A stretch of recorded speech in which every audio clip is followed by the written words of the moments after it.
CM Bhupesh Baghel Bilaspur में आयोजित 43वें राउत नाच महोत्सव में शामिल हुए, जहां सीएम राउत नाच पर जमकर थिरके।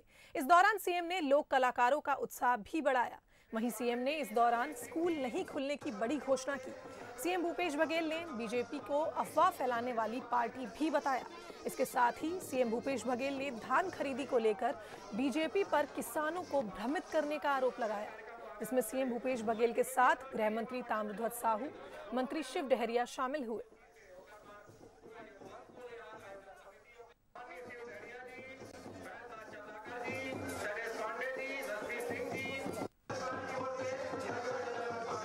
भारतीय जनता पार्टी है ना, अफवाह फैलाने की फैक्ट्री बन गई है। हर बात पे ये झूठ बोलते हैं।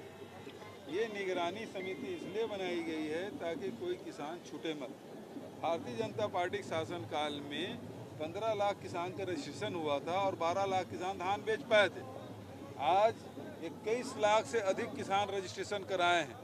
पिछले साल 19.5 लाख थे और इस साल 21.5 लाख से अधिक किसानों ने रजिस्ट्रेशन किया है और रकबा भी बढ़ा है।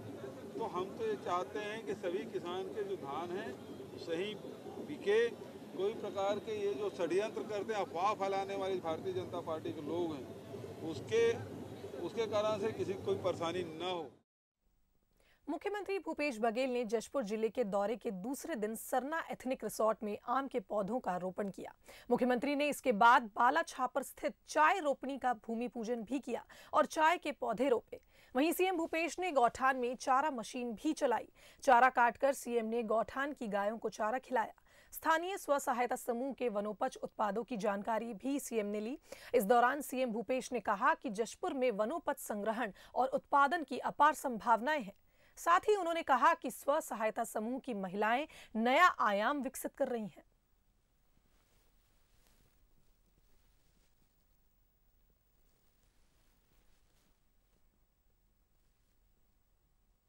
छत्तीसगढ़ कांग्रेस अध्यक्ष मोहन मरकाम दिल्ली दौरे पर हैं। मरकाम ने प्रदेश प्रभारी पीएल पुनिया से मुलाकात कर संगठन पुनर्गठन की सूची सौंपी। वहीं पीएल पुनिया अब आला कमान से सूची अप्रूवल कराएंगे। अप्रूवल मिलते ही पदाधिकारियों की सूची जारी होगी। पीसीसी चीफ मोहन मरकाम ने जो सूची पीएल पुनिया को सौंपी है, उन पर सीएम भूपेश बघेल और अन्य वरिष्ठ नेताओं ने सहमति दे दी है। अब पार्टी आलाकमान की मंजूरी मिलने के बाद प्रदेश ब्लॉक अध्यक्ष, जिला कार्यकारिणी और पीसीसी के पदों पर नियुक्ति की सूची भी जारी कर देगी। जानकारी के मुताबिक इन पदों पर करीब 600 से ज्यादा पदाधिकारी नियुक्त होंगे, जो 2023 में होने वाले विधानसभा चुनाव तक मोर्चा संभालेंगे। सभी पदाधिकारियों की नियुक्ति पार्टी में सक्रियता, जाति, क्षेत्र और शैक्षणिक योग्यता के आधार पर होगी। कांग्रेस ने ब्लॉक अध्यक्ष और जिला कार्यकारिणी में नए चेहरों को ज्यादा से ज्यादा मौका दिया है।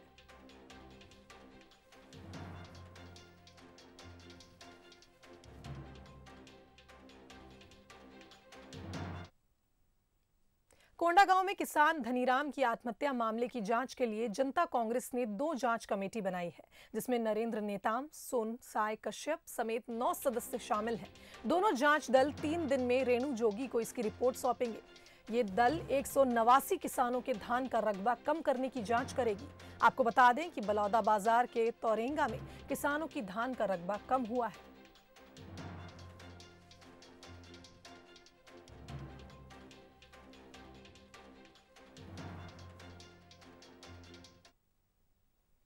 कोंडागांव किसान आत्महत्या मामले में कांग्रेस ने बयान देते हुए कहा कि उन्होंने संवेदनशीलता के साथ पूरे मामले में जांच की बात कही है। इसमें पटवारी को भी निलंबित किया गया है और फिलहाल कलेक्टर पूरे मामले की जांच कर रहे हैं। एक किसान के द्वारा आत्महत्या करने की बातें सामने आ रही हैं। किन परिस्थितियों में उन्होंने आत्महत्या किया, किन कारणों से उन्होंने आत्महत्या की, इन सारे तथ्यों का अन्वेषण किया जा रहा है, जांच किया जा रहा है। सारे जो तथ्य हैं उसकी जांच की जा रही है। इसके अलावा गिरदावरी में त्रुटि करने वाले पटवारी को निलंबित भी किया गया है। कलेक्टर इस मामले की जांच कर रहे हैं और जो भी आवश्यक जांच होगी और जो भी दोषी व्यक्ति होगा उसके ऊपर कड़ी से कड़ी कार्रवाई की जाएगी। सरकार ने इस विषय को बड़ी संवेदनशीलता से लिया है। वहीं इस मामले में पूर्व मंत्री राजेश मूणत ने न्यायिक जांच की मांग की है। उन्होंने प्रदेश सरकार पर हमला बोलते हुए कहा कि प्रदेश में किसान परेशान है, सरकार अपने वादे को पूरा नहीं कर पा रही है। इसके साथ ही उन्होंने कहा कि दिल्ली में किसान की चिंता करने वाले राहुल गांधी छत्तीसगढ़ में किसानों की चिंता करें। कि इसके ऊपर न्यायिक जांच होना चाहिए, नीचे स्तर तक जाकर इसकी जांच होना चाहिए। और आज भी प्रदेश के अंदर किसान का धान नहीं खरीदा जा रहा है, लोग घूम घूम के परेशान है टोकन के रूप में। आज नहीं तो कल ये पूरे देश के अंदर कृषि विधेयक को लेकर के कांग्रेस पार्टी विरोध करी। अरे छत्तीसगढ़ में आकर के देखो किसान किन स्थितियों में है। यही राहुल गांधी जी ने और यही कांग्रेस पार्टी के नेताओं ने गंगा जल लेकर के कसम खाई थी, किसान को 2 साल का बीजेपी का बचा हुआ बोनस हम देंगे। उस सरकार के ऊपर आरोप लगाते थे। इन्होंने कहा था कि हम 2500 रुपये में धान खरीदेंगे। 2500 रुपये में धान खरीदने की प्रक्रिया तो प्रारंभ की है, लेकिन पुराने पैसे भी आज तक नहीं मिले। वहीं किसान की आत्महत्या के मामले में सीएम भूपेश बघेल ने निर्देश दिए हैं। उन्होंने कहा कि पंजीकृत रकबे और गिरदावरी में जहां भी त्रुटि होगी उसे सुधारेंगे, विभाग सुधारेंगे। मुख्यमंत्री भूपेश बघेल ने घटना को दुर्भाग्यपूर्ण बताया। उन्होंने कहा कि हमने पहले ही अफसरों को निर्देश दे रखे हैं कि किसानों की समस्याओं पर त्वरित कार्रवाई की जाए। किसान कुल 110 क्विंटल धान बेचना चाह रहा था, लेकिन किसान को सिर्फ 11 क्विंटल बेचने का टोकन ही मिला था। आपको बता दें, कोंडागांव में किसान ने आत्महत्या कर ली है, जिस पर सीएम भूपेश बघेल ने निर्देश दिए कि पंजीकृत रकबे और गिरदावरी में जहां भी त्रुटि होगी उसे विभाग सुधारेगा। और मुख्यमंत्री भूपेश बघेल ने इस घटना को दुर्भाग्यपूर्ण बताया। छत्तीसगढ़ सरकार 17 दिसंबर को अपने 2 साल पूरे करने जा रही है। इस मौके पर कांग्रेस जश्न मनाएगी।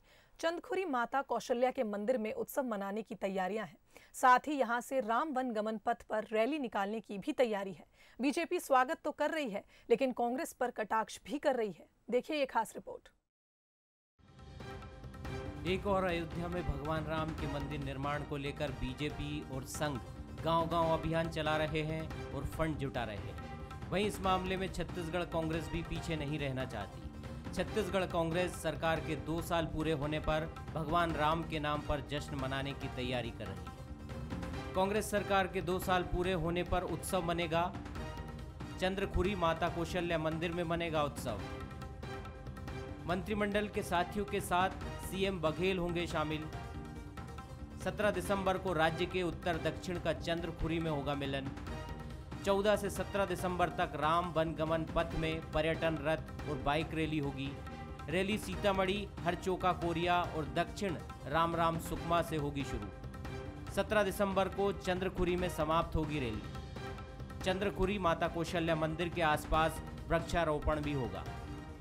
इधर बीजेपी इस बात से खुश है कि कांग्रेस ने भगवान राम की शरण में जाना स्वीकार किया है, लेकिन कांग्रेस के सॉफ्ट हिंदुत्व पर सवाल भी उठा रही है। बीजेपी का कहना है कि अपनी आस्था दिखाने के लिए अयोध्या में राम मंदिर के निर्माण के लिए सरकार को 101 करोड़ रुपए का दान देना चाहिए। अब इनको समझ में आ गया है कि बिना भगवान राम की शरण में जाए उद्धार नहीं होगा। और अच्छी बात है कि प्रभु राम की शरण में जा रहे हैं तो इनको सद्बुद्धि मिलेगी और छत्तीसगढ़ की जनता की सेवा ठीक तरीके से कर। जनता तो नहीं मानती है कि ये राम भक्त हैं, इसलिए ये चंदखुरी जा रहे हैं। तो सबसे पहले छत्तीसगढ़ की तरफ से, छत्तीसगढ़ सरकार की तरफ से अयोध्या के राम मंदिर के निर्माण के लिए 101 करोड़ रुपए छत्तीसगढ़ की राज्य सरकार दे।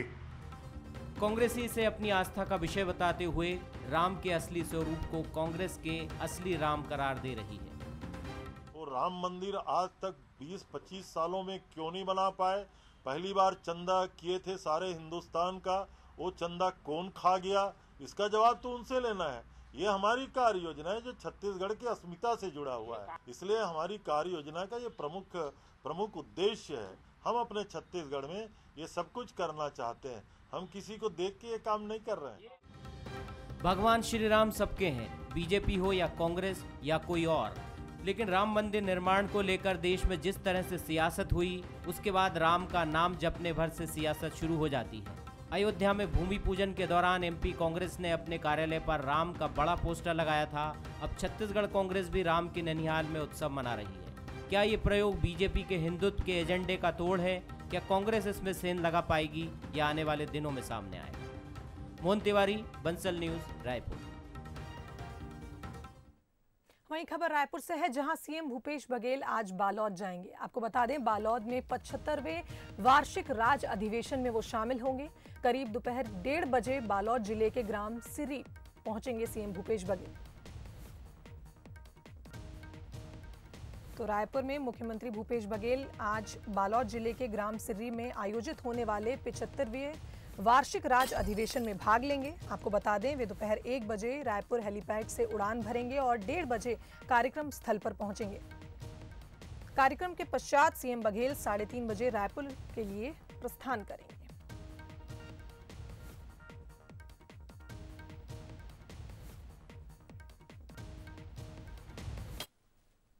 राजधानी रायपुर में विद्या मितान संघ अपनी मांगों को लेकर पिछले 40 दिनों से हड़ताल पर बैठे हैं। विद्या मितान संघ ने स्कूल शिक्षा मंत्री प्रेम साय टेकाम के बंगले का घेराव करने की कोशिश की। इस दौरान प्रदर्शनकारियों की पुलिस से झड़प भी हुई, जिसमें पुलिस ने उन पर लाठियां भी बरसाई।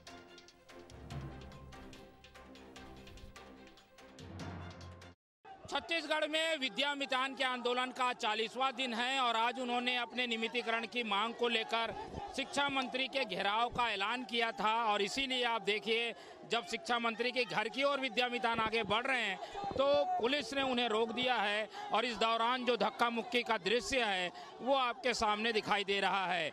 विद्या मितान वो शिक्षक हैं जो कि अनियमित रूप से संविदा के रूप में शिक्षक का काम करते हैं और अंदरूनी जो अंचल हैं, गांव हैं, वहां पर जो शिक्षा की जिम्मेदारी है वो इन विद्या मितानों के अधीन है। लेकिन ये नियमित नहीं हो पाए हैं और इनका वेतन भी पिछले कुछ माह से इन्हें नहीं दिया गया है। इसलिए ये नियमितीकरण की मांग कर रहे हैं और इसीलिए शिक्षा मंत्री को देखे लाठी चार्ज हो गया है। यहाँ पर लाठियाँ भांजी जा रही है। देखिए देखिए देखिए, डंडे बरसाए गए हैं शिक्षकों पर और इसीलिए उसके बाद भी ये लोग पीछे हटने के लिए तैयार नहीं हैं और लगातार आंदोलन जो है वो उग्र होता दिखाई दे रहा है। कुछ लोगों के साथ धक्का मुक्की भी हुई है और लाठियां भी चलाई गई हैं। फिलहाल शिक्षा मंत्री के घर की ओर ये लोग कुछ कर रहे थे तो उन्हें रोक दिया गया है और आंदोलन तेज होता जा रहा है। नहीं जाएंगे, आज हमारे पर लाठी चार्ज कर 40 दिन से बैठे हैं यहाँ पर, लेकिन हमारी कोई सुनवाई नहीं हो रही है। ये तो बड़ा आंदोलन यहाँ पर देखने को मिल रहा है। बहुत गलत कर रहा जा रहा है हमारे साथ। हम विद्या मितान टीचर है, हम लोगों को नियुक्ति नहीं दिया जा रहा है, हमारी पोस्टिंग नहीं की जा रही है, बहुत ही ज्यादा गलत किया जा रहा है। घोषणा पत्र में सीधा सीधा वादा किया गया है और घोषणा पत्र के बाद में वर्ग 1 में मर्ज करने की बात भी कही गई है, मगर तो भी ऐसा कुछ नहीं। अभी लाठी चार्ज हुआ है सर, हम लोग नियमितीकरण की मांग को आगे बढ़ा रहे हैं, लेकिन सरकार हमारी बातों को नहीं सुन रहे हैं। हम मजबूर हैं इस बैरिकेड को तोड़ने के लिए। विद्या मितान संघ को हमेशा हूँ। तो लगातार ये विद्या मितान जो है वो शिक्षक आगे बढ़ते जा रहे थे। शिक्षा मंत्री के घर की ओर उनके जाने की कोशिश थी, लेकिन पुलिस ने, क्योंकि वहां पर धारा 144 लागू है, इसलिए सबको रोका हुआ था। फिलहाल सारे लोग धरने पर बैठ गए हैं और उनकी कोशिश है कि पुलिस को इस बात के लिए वो मना लें कि उन्हें प्रदर्शन करने की अनुमति दी जाए, लेकिन इस क्षेत्र के बाहर पुलिस चाहती है कि प्रदर्शन ना हो और इसीलिए सबको रोककर गिरफ्तार करने की तैयारी चल रही है। तो ये स्थिति है, उग्र प्रदर्शन देखने को मिला, लाठी चार्ज की स्थिति आ गई और विवाद लगातार बढ़ता हुआ दिखाई दे रहा था। फिलहाल पुलिस सबको समझाइश दे रही है और कोशिश ये है कि सारे लोगों की गिरफ्तारी यहाँ पर हो जाए, बाद में उनकी रिहाई कर दी जाएगी, लेकिन यहाँ से जो आगे जा रहे हैं उनको गिरफ्तार करने पुलिस ने तैयारी कर ली है। कैमरामैन अखिलेश पवार के साथ मोहन तिवारी, बंसल न्यूज, रायपुर। वहीं केंद्र के कृषि कानून के खिलाफ पूरे देश में प्रदर्शनों का दौर जारी है। इस बीच दुर्ग में गुरु सिंह सभा भी किसानों के साथ प्रदर्शन के लिए मैदान में उतर आए हैं। दुर्ग में गुरु सिंह सभा ने किसानों के साथ मिलकर एक विशाल रैली निकाली, कलेक्टर को ज्ञापन सौंपकर अपना विरोध दर्ज कराया। वहीं गुरु सिंह सभा ने केंद्र सरकार से कानून वापस लेने की मांग की है।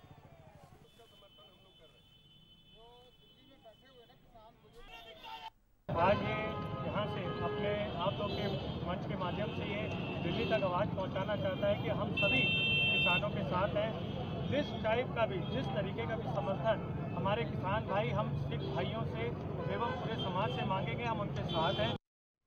महासमुंद के पिथौरा विकासखंड में धान खरीदी केंद्र को बंद करने पर किसानों ने हंगामा किया। सरकड़ा धान खरीदी केंद्र को बंद कर पटपर पाली में ट्रांसफर करने पर सैकड़ों किसानों ने नेशनल हाईवे 53 पर जाम लगा दिया।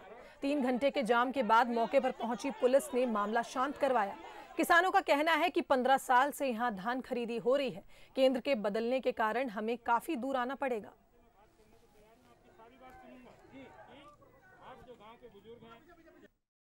ग्रामीण बंधु यहाँ पे NH 53 में आकर के रास्ते को अवरोध किया गया। इस प्रकार की पूर्व में कोई सूचना प्रशासन को नहीं दी गई थी। अनावश्यक रूप से सुबह जो है आकर के यहाँ पे हाईवे को जाम करने की कोशिश की गई। उसको जो है उनको पूर्ण रूप से समझाया गया। इस तरह का कोई मामला है, हम बात करने के लिए पूरी तरह से तैयार हैं, बात करते हैं, बात से ही मसले को सुलझा रहे हैं। ग्रामीणों के द्वारा बात नहीं मानी गई तो उनको हटाया गया।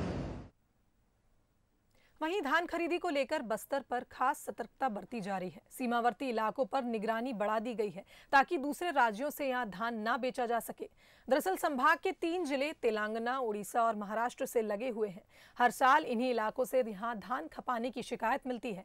इस बार बॉर्डर इलाकों में मोबाइल चेक पोस्ट के साथ ही नाकेबंदी भी की गई। वहीं वन विभाग की उड़नदस्ता टीम भी निगरानी बढ़ा दी है।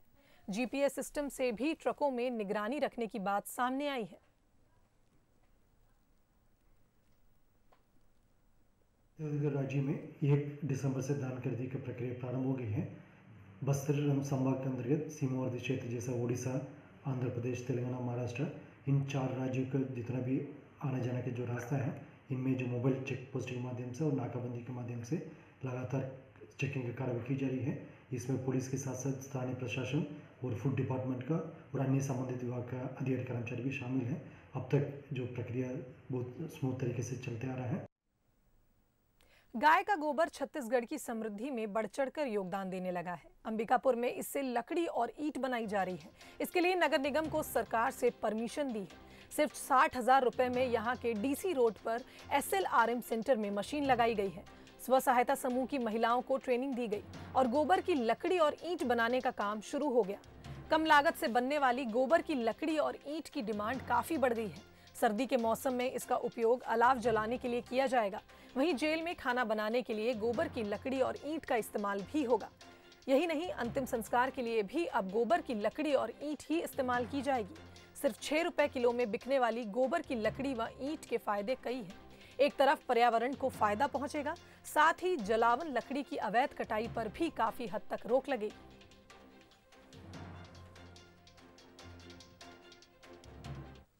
ये जो मर जाएंगे उसी में काम आ जाएगा और लकड़ी से भी पेड़ पौधा भी बच जाएगा और मतलब हर चीज़ वह भी काम आ जाएगा। और जो गोबर जो लेते हैं खरीदते हैं 2 रुपया, वो इकट्ठा करते हैं। फिर जूना नवा होता है ना, तो पुराना वाला जो गोबर इकट्ठा करके उसमें जो लकड़ी का मुरादा नहीं आता है उसमें फेंटते हैं, जैसे मिट्टी का मिलाते हैं वही टाइप का, और फिर ला के मशीन में डालते हैं, फिर लकड़ी बनता है। गोबर से लकड़ी और वृक्ष बनाने के लिए शासन से हमको स्वीकृति प्राप्त हुआ था। गोबर से लकड़ी बनाने के संबंध में लगभग 60 से 70 हज़ार रुपये उसका कॉस्ट है और उस आधार पर हमने परचेज़ किया है। हम 2 मशीन हमने परचेज़ किया हुआ है जिसमें गोबर का पूर्णतः उपयोग करते हुए, गोबर का सदुपयोग करते हुए उससे लकड़ी बनाने का काम कर रहे हैं। वहीं बात करें कोरोना की, तो प्रदेश में अब कोरोना के मरीज कम हो रहे हैं। प्रदेश में कोरोना के 1583 नए मरीज मिले हैं, जिसके बाद राजधानी में 229 कोरोना के मरीज सामने आए हैं। 24 घंटे में कोरोना से 21 मरीजों की मौत हुई है। वहीं कोरोना के कारण प्रदेश में अब तक 2900 से ज्यादा मौतें हो चुकी हैं। बात करें पॉजिटिव केसेस की, तो छत्तीसगढ़ में अब तक 2,45,000 से अधिक पॉजिटिव केस सामने आए हैं और 2,22,000 से अधिक स्वस्थ होकर घर लौट चुके हैं। तो प्रदेश में अब कोरोना के मरीज कम हो रहे हैं। आपको बता दें, प्रदेश में कोरोना के 1583 नए मरीज मिले हैं। वहीं राजधानी रायपुर की बात करें तो राजधानी रायपुर में 229 और 24 घंटे में कोरोना से 21 मरीजों की मौत हुई।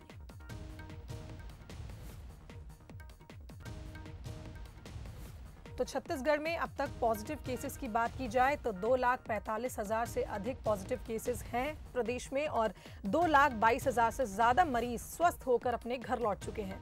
तो जब कोरोना की दूसरी लहर आई थी तो काफ़ी घबराने वाले आंकड़े सामने आ रहे थे, लेकिन अब खबर मिल रही है कि प्रदेश में कोरोना के मरीजों का आंकड़ा कम होता दिख रहा है। प्रदेश में कोरोना के अभी 1583 नए मरीज सामने आए हैं और जिसमें राजधानी रायपुर में 229 कोरोना के मरीज सामने आए हैं।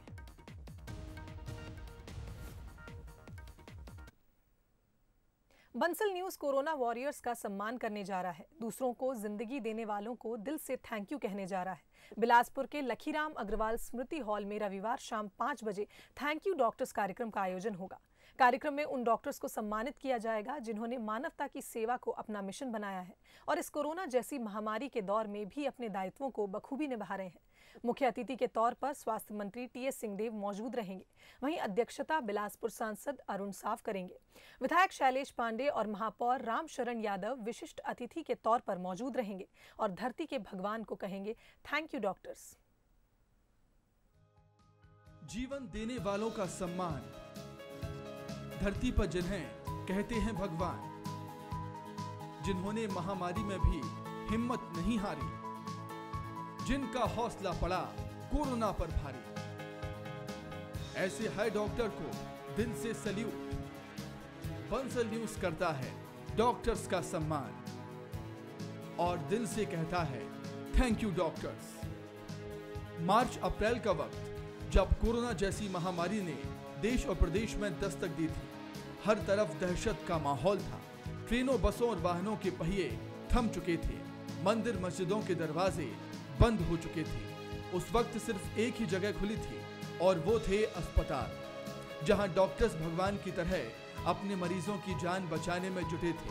खतरा उनकी जान को भी था, संक्रमण का डर उन्हें भी था, लेकिन उन्हें चिंता अपने मरीजों और फर्ज की थी। जान की परवाह किए बिना डॉक्टर्स अपनी ड्यूटी पर तैनात थे और कोरोना के मरीजों को जिंदगी देने का काम कर रहे थे।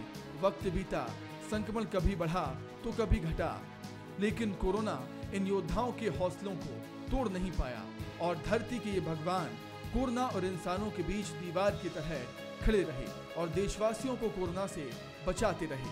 कोरोना महामारी की दस्तक को आज 9 महीने का वक्त बीत चुका है।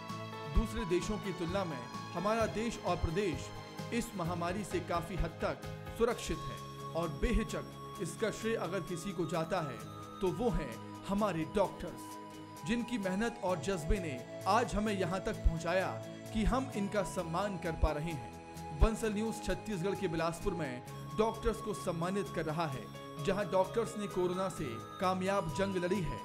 कोरोना से लड़ाई में 200 से ज्यादा स्वास्थ्य विभाग के कर्मचारी अधिकारी अब तक संक्रमित हो चुके हैं। कोरोना से जिला कोविड हॉस्पिटल के RMO डॉक्टर जायसवाल की मौत भी हुई, लेकिन इसके बाद भी स्वास्थ्य विभाग का पूरा अमला पूरी निष्ठा के साथ इस महामारी को मात देने में जुटा है। Bureau report, Bansal news.